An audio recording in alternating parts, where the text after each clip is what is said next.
I don't think I would be here without the service of my family and without that inspiring catalyst of space camp. Heather Bogstie first came to space camp in 5th grade. The experience was so enjoyable, she came back 4 more times. But it wasn't until she came in 7th grade that her future began to take shape.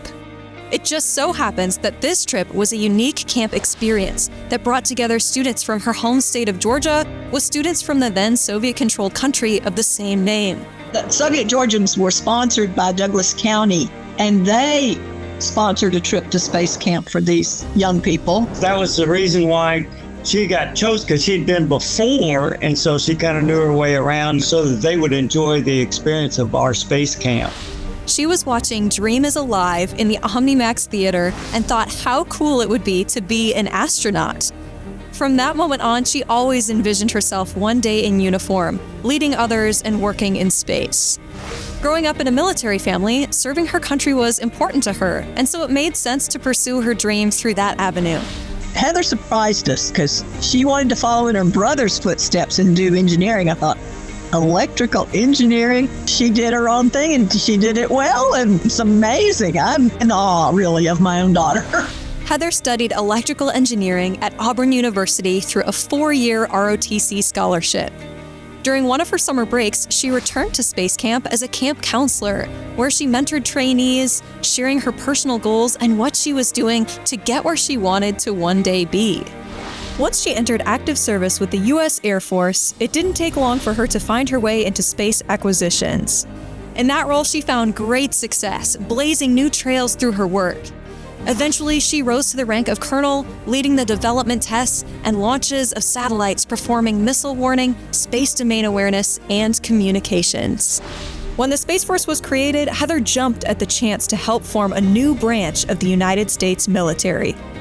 Leading by example was even more crucial for Heather. She always knew she was destined for something bigger than what was expected of women in the military and STEM fields at the time she entered service. That gave her the fire to change the perception that people might have had of her being a woman in those more male-dominated fields. She's an incredible leader, and what I mean by that specifically is she cares about her workforce so much. She is very team-oriented, and on top of that, she leads by example. The hard work, perseverance, and being able to do all the things that she's accomplished with such grace and poise and strength and all the things that she's been able to overcome.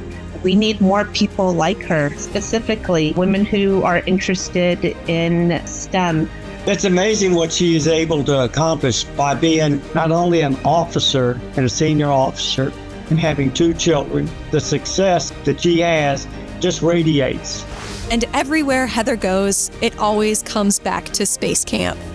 No matter where she is, whether it is within the military or working with contractors, she runs into fellow alums and finds common ground with them through their shared camp experiences. She even bonded with her future husband when she discovered that they both had been to space camp as children. As her service career starts to wind down, she sees it not as retiring, but as graduating. Regardless of what the future holds, she's excited to continue pursuing space. I think that the world is her oyster. She has a lot of opportunities. I think that she could do anything that she wanted because she just has the capacity and strength and intelligence to do that.